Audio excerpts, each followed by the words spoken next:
Morning বন্ধুরা, সবাই কেমন আছো? আশা করছি সবাই বেশ ভালো আছো। তুলি সংসারে সবাইকে অনেক অনেক ওয়েলকাম জানাই। চলে এসেছি আবারও একটি নতুন ব্লগ নিয়ে। আর আজকের ব্লগটা শুক্রবারের। আমি সকাল থেকে তোমাদের সঙ্গে নিয়ে ব্লগটা শুরু করলাম। সবাই দেখতে থাকো। আশা করছি আজকের ব্লগটাও তোমাদের ভালো লাগবে।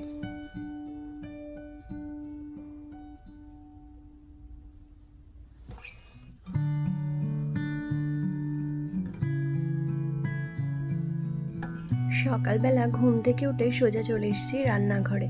আর এরই মধ্যে কিন্তু বিছানা পরিষ্কার করা হয়ে গেছে। একটা ঘরের আর একটা ঘর এখনও পরিষ্কার করা হয়নি, কারণ আমার বিনিশোনা এখনও ঘুমাচ্ছে। তাই ভাবলাম জলখাবারটা কী হবে সেটা একটু বানিয়ে নিই। আর আজকে জলখাবারে যেন তো মুড়ি খাবো। বেশিরভাগ দিন মুড়িটাই খাওয়া হয়, খুব একটা লুচি পরোটা করা হয় না। কিন্তু রবিবার দিনটায় লুচি আমার মেয়েরা খাবেই। আর তার সঙ্গে ইন্দুসোনা তো টিফিনে প্রায় দিনই রুটি বা অন্য সবজি কিছু, রুটির সঙ্গে সবজি বা অন্য অনেক কিছু টিফিন নিয়ে যায়। সেই জন্য আমি যখন বাড়িতে থাকি আমি তো মুড়িটাই বেশিরভাগ খাই। তো মুড়ি খাওয়ার জন্য আজকে একটু কুমড়োর তরকারি বানাচ্ছিলাম। আসলে আজকে একটু কুমড়ো নিয়ে এসেছিলো, সেটাই বানিয়ে নিচ্ছিলাম। আর এরই মধ্যে ফোনটা চেক করলাম যে আমার কাজের দিদি যে কাপড় কাচা করে, তো সে আজকে আসবে না। আর শুনেই তো আমার বলতে পারো মাথা একটু হাতই পড়ে গেল, কারণ জামা কাপড় আমি ভিজিয়ে ফেলেছিলাম কাচার জন্য, যে কাচা আসবে যখন কেচে দেবে। তো আসবে না শুনে সেই সমস্ত কিছু তো আমাকে কাচতে হবে, তাই একটু মাথায় হাত পড়ে গিয়েছিল।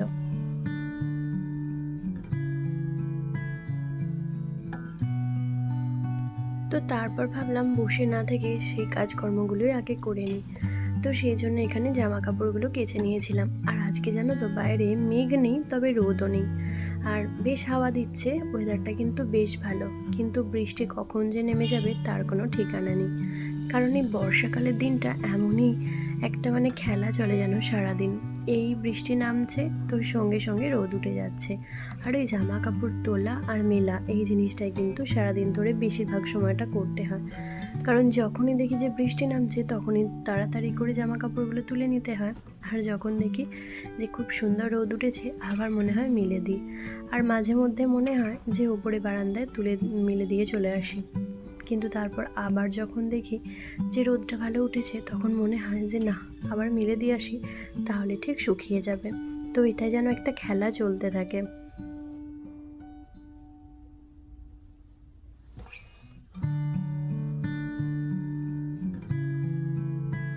আর জামা কাপড়গুলো কাচবো বলি না, আমি এখনও পর্যন্ত স্নান করিনি। তারই মধ্যে জলখাবারটা বানিয়ে নিয়েছিলাম। ওই যে যদি বিনিশোনা উঠে যায় তখন তো অসুবিধা হবে, আর উঠলে খেতে চাইবে, তো সেই জন্য। আর তারপর তোমাদের দাদা এনেছিল সবজি, আর তার সঙ্গে আলুটাও আমাদের শেষ হয়ে গেছে। তো আলুটা মাসের ওই 2-1বার আনতে হয়, কারণ আমাদের ওই 5 কিলো করে আলু নিয়ে আসে। তো 5 কিলো আলু আমাদেরকে মাসে 2বার আনতে হয়। আলু খাওয়াটা একটু কম, সেই জন্য। কিন্তু সবজিটা প্রায় সময় আনতে হয়, কারণ সবজিটা আমরা একটু বেশিই খাই, সেই কারণে। আর সঙ্গে তো মাছ, মাংস, ডিম যে কোনো একটা থাকবেই। তো অনেক অনেক সময় আবার থাকে না, কিন্তু মেয়েরা খুব একটা আপত্তি করে না, ওদেরকে যেটা খেতে দিয়ে ওরা সেটাই খেয়ে নেয়।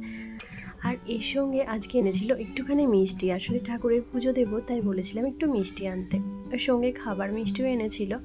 তো এই যে লাড্ডু এনেছিল, এই দিয়ে কিন্তু আজকে ঠাকুরকে একটু পুজো দেবো।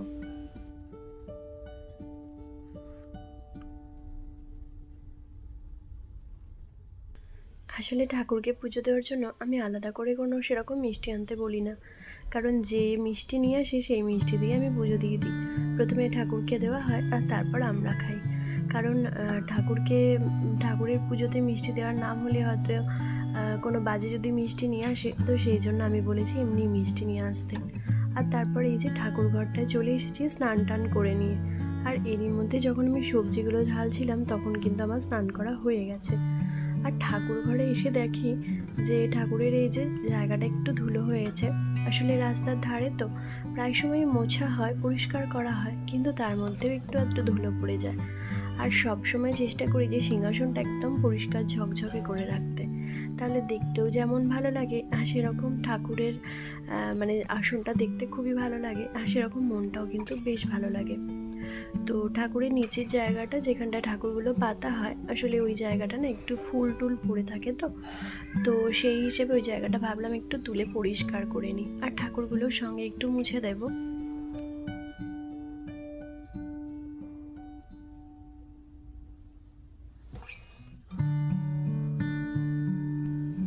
আর এরই মাঝখানে মিনি সোনা ওপরে চলে এসেছে, যদিও আজকে ওর দিদি বাড়িতেই আছে, কারণ আজকে ওর দিদি স্কুল যায়নি, ওর আসলে ইচ্ছা করছিল না আজকে স্কুল যেতে। আমি বললাম যে কাল মানে শুক্রবার শনিবার রবিবার দুদিনই তো ছুটি, তো যেতে, কিন্তু ও কিছুতেই রাজি হলো না, তো তখন আর খুব একটা জোর করলাম না। তো ঠাকুরের জায়গাটা পরিষ্কার করে নেব, তারপর হচ্ছে পুজো টুজো করে নিয়ে তারপর রান্নাবান্না করব। আর আজকে কি রান্না করব সেটা মানে পরে গিয়ে দেখাবো যে কি রান্না হচ্ছে। আর এখানে দেখো আমার লক্ষ্মী ঠাকুরটা না ওই যে একটুখানি এলোমেলো হয়ে গেছে। আসলে কি এই লক্ষ্মীটা বেশ কয়েক বছর আগের, তখন আমার বিনিশোনা হয়নি, তার আগে এটা নিয়ে আসা। তো বিনিশোনা হওয়ার পর থেকে তারপর আর বাড়িতে লক্ষ্মী ঠাকুর আনা হয়নি, কারণ বিনিশোনা তখন ছোট্ট ছিল। তো আমি তো উপোস দিয়ে সারাক্ষণ উপোস দিয়ে পুজো করতে পারবো না সন্ধেবেলা, তো সেই জন্য না আর নিয়ে আসা হয়নি। এই ঠাকুরটাকে আমি পুজো করি। আর এবছর তোমাদের দাদাকে বলেছি যে আমাকে একটা লক্ষ্মী ঠাকুর এনে দেওয়ার জন্য, মানে এটাও থাকবে সঙ্গে, আর একটা এনে দেবে, সেটাও রেখে দেব।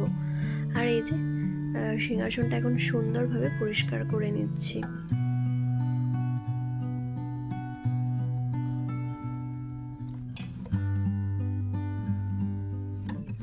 আর আজকে না কোনো ঘর ক্লিন করার কোনো মানে আজকে কোনো প্ল্যান ট্যান করা ছিল না যে ঘরটার কোনো কিছু পরিষ্কার করব। আর এমনিতেও ঘর এমনি একটু পরিষ্কারই আছে, যদিও ওই ডাস্টিংয়ের কাজটা আমি প্রত্যেক দিন একটু আধটু করে করি, কারণ প্রত্যেক দিন একটু একটু করে করলে না মানে একদম একবারে প্রচণ্ড নোংরা হয় না, আর তার ফলে পরিষ্কার করতে কিন্তু খুব একটা বিরক্ত লাগে না। সেই জন্য প্রত্যেক দিনই চেষ্টা করি একটু একটু করে ডাস্টিং করার। আর সামনে যে জিনিসগুলো থাকে সেগুলো তো প্রত্যেক দিনই ডাস্টিং করতে হয়, তাই খুব একটা অসুবিধা হয় না। আর এখানে আমার ইন্দু সোনা কি বলছে জানো, যে ও লক্ষ্মী ঠাকুরটাকে নিয়ে আদর করবে, আর সেই জন্য আমি ওকে খুব বকছিলাম, কারণ লক্ষ্মী ঠাকুর তো সচরাচর আসন থেকে তোলাই উচিত নয়, আর তার মধ্যে আদর করব বলছে। তো কি বলবো, ও এরকমই করে, যখনই লক্ষ্মীটাকে একটুখানি তুলে পরিষ্কার করতে চাই তখনই ওর ইচ্ছা হয় যে মা লক্ষ্মীকে নিয়ে একটু আদর করার।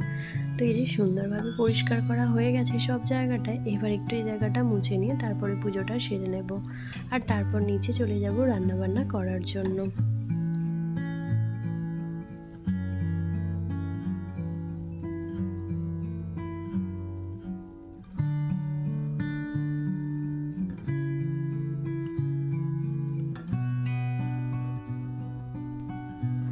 তো ইন্দু তো স্কুল যাবে না, সেটা কোনো প্ল্যান করা ছিল না, হঠাৎ করে ও বলছে স্কুল যাব না, মানে ঘুম থেকে যখন ওকে ওঠাতে গেছি তখন।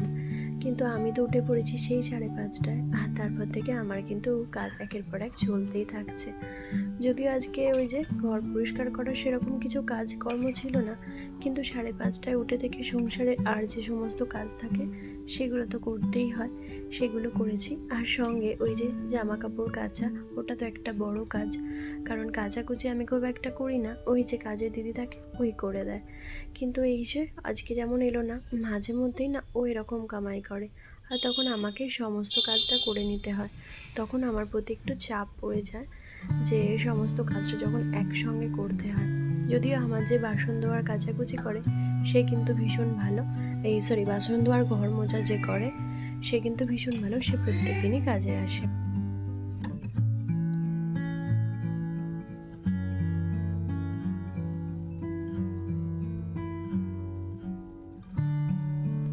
আর এদিকে না একটা পেস্ট বানাচ্ছি, কিসের জানো, ওই যে একটুখানি সাবানের গুঁড়ি দিয়েছি, সঙ্গে একটু বেকিং পাউডার, ওই বেকিং সোডা, আর সঙ্গে হচ্ছে একটু লেবুর রস দিলাম, এটা একটু মিক্সড করে নিয়ে ওই যে আমার ফ্রাই প্যান আছে না, তো ফ্রাই প্যানটা না ভীষণ কালো হয়ে গেছে, তো খুব একটা পরিষ্কার করা হয় না, ওই কাজে দিদিকে দিই, তো সামান্য যেটুকু পারে পরিষ্কার করে। আর এই হ্যাকটা আমি ইউটিউবে দেখেছি, তো সেটাই ভাবলাম যে একটু চেষ্টা করে দেখি যদি আমার এই কালি দাগটা উঠে যায়। তো অনেক চেষ্টা করো না, খুব একটা ওঠেনি জানো তো, ওই হালকা পরিমাণে একটুখানি উঠলো, জানি না কেন উঠলো না। তো অনেকক্ষণ ধরে চেষ্টা করেছিলাম, কিন্তু বেশি আবার চাপ দিয়ে চেষ্টা করিনি, কারণ বেশি যদি মানে একদম কালো রঙটাই উঠে যায়, তো সেই জন্য বেশি আর চেষ্টা করিনি। তবে খুব একটা কাজের নয় জিনিসটা। যাই হোক, এখানে আমি একটা পার্সেল অর্ডার দিয়েছিলাম আর সেটা আমার চলে এসেছে, সেটাই নিতে এসেছিলাম বাড়ির বাইরে। তো পার্সেলটা কী এসেছে সেটা তোমাদেরকে পরে শেয়ার করবো। তার আগে না আমার অনেক রান্নাবান্না আছে, সেগুলো করে নিই।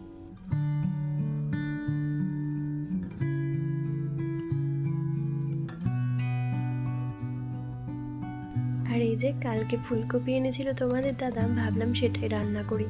কালকে যদিও দুটো, মানে একটা বড় ফুলকপি সঙ্গে একটা ছোট ফুলকপি এনেছিল, আর দুটো ফুলকপির না কেটে আমি রেখে দিয়েছিলাম। মানে ফুলকপি বলো বা শাক টাক, এই জিনিসগুলো আমি সবজিগুলো কেটেই রেখে দিই, তাহলে আমার সঙ্গে সঙ্গে বার করে রান্না করতে সুবিধা হয়। তো এটা নিরামিষ তরকারি করলাম, ফুলকপি আলু দিয়ে, একদম নিরামিষ। আর এই গ্রীষ্মকালে ফুলকপি পাওয়া গেলেও ওটা একটু এরকম ধরনের নিরামিষ তরকারি খেতেই ভালো লাগে। আমার তো আর কোনো কিছুই ভালো লাগে না। শীতকালে অনেক রকমের তরকারি বানিয়ে খাই, সেটা বেশ ভালো লাগে। আর শেষে একটু ঘি দিয়ে দিলাম, আর ওই যে একটু ভাজা মশলা ছিল সেটা তো দিয়ে দিলাম। তোমরা তো জানোই ওই মশলাটা আমি সমস্ত রান্নাতে ইউজ করি। আর এরই সঙ্গে মাছ এনেছিল, সেই মাছটা আমি একটু প্লেন ঝাল করব, সেটার জন্য বসিয়ে দিচ্ছি। আর পাশে হাঁড়িতে ভাত বসিয়ে দিয়েছি।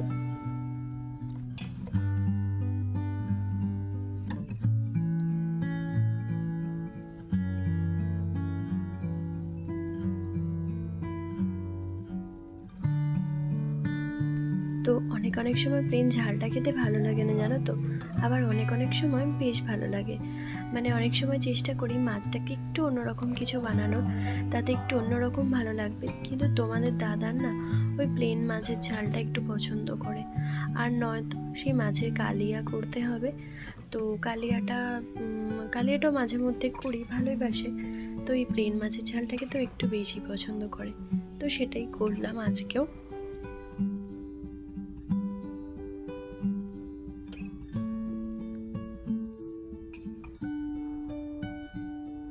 আর আজ তো শুক্রবার, তো ইন্দুর আজকে আর বাইরেও কোনো পড়া নেই, আর বাড়িতেও কোনো পড়াতে আসার কোনো প্ল্যান, মানে ম্যামের পড়া নেই বাড়িতে আসার, সঙ্গে গানও নেই। আবার কালকে শনিবার আছে, কালকে আছে গান আর সঙ্গে পড়া, তো সেটা তো চলতেই থাকবে। আর হচ্ছে আজকে বিকালে না একটু বাজারে বেরোনোর কথা আছে, মানে আমাকে মেয়েদেরকে নিয়ে যেতে হবে। আসলে মেয়েদেরকে নিয়ে প্রায় দিনই বেরোতে ইচ্ছা করে, কিন্তু কি বলতো, দুজনকে তো একসঙ্গে সামলাতে পারি না, তাই খুব একটা নিয়ে বেরোনো হয় না। অবশ্য মাঝে মধ্যে চেষ্টা করি বেরোনোর, কিন্তু সেটা খুবই কম, কারণ দুজনকে একসঙ্গে সামলাতে পারি না। ওই ইন্দুর যখন পড়া থাকে তখন হয়তো ইন্দুকে পড়তে দিতে গেলাম, সেক্ষেত্রে নিয়ে গেলাম। তো তোমাদের সঙ্গে গল্প করতে করতে এখানে আমার ফুলকপির তরকারি, মাছের ঝাল দুটোই রান্না করা হয়ে গেছে। আর সঙ্গে অল্প একটু ডাল করেছিলাম, সেটা দেখানো হয়নি।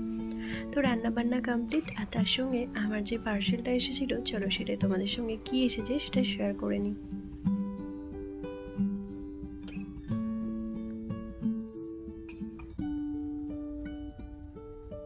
তো এই জিনিসটা না আমি ইউটিউবে অনেকজনের ভিডিওতে দেখেছি, আর সঙ্গে ফ্লিপকার্টেও বেশ কয়েকদিন ধরে দেখছিলাম।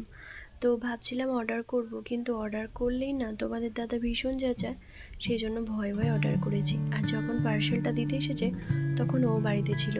যতবারই পার্সেল দিতে আসে ততবারই ও বাড়িতে থেকে যায়, জানি না কী ব্যাপার। তো যাই হোক, এই জিনিসটা এসেছে, এটা নিয়ে তো আমি ভীষণ খুশি, কারণ এটা আমার খুব ভালো লেগেছে। আর প্রথমে ভেবেছিলাম এই জিনিসটা না রান্নাঘরে রাখবো, তো তারপর মনে হলো যে না, আমি এই জিনিসটা, এই যে আমার যে সমস্ত রেগুলার ইউজ হয় মানে স্কিনের ব্যাপারে, তো সেই জিনিসগুলো এর মধ্যে রাখি, তো তাহলে কি ভালো লাগবে। আর সাজিয়ে দেখছিলাম যে কিভাবে কি রাখা যায়। আর তোমরা যারা আমার ভিডিওটা দেখছো তারা অবশ্য কমেন্টে জানিও তো, যে এটা এই বেডরুমে রাখবো না এটা কিচেনের জন্য ইউজ করব। আমি না ঠিক বুঝতে পারছি না, সাজিয়ে গুছিয়ে দেখলাম যে ভালো লাগছে, কিন্তু তারপর মনে হলো যে তোমাদেরকে একবার জিজ্ঞাসা করে দেখলে ভালো হয়। যাই হোক, আমি আপাতত এখন এভাবেই সাজিয়ে রাখি, পরে তোমাদের কমেন্ট পেলে হয়তো চেঞ্জ করতে পারি। কিন্তু রান্নাঘরে তো আমার দুটো র্যাক আছে, তাই ভাবছি রান্নাঘরে রাখবো না, এখানেই রাখবো। আর এই জিনিসটা না ভীষণ সুন্দর, ভীষণ ইউজফুল, আর মানে সমস্ত জিনিসগুলো একসঙ্গে ধরে গেছে, তো এই দিক থেকে জিনিসটা কিন্তু বেশ ভালো।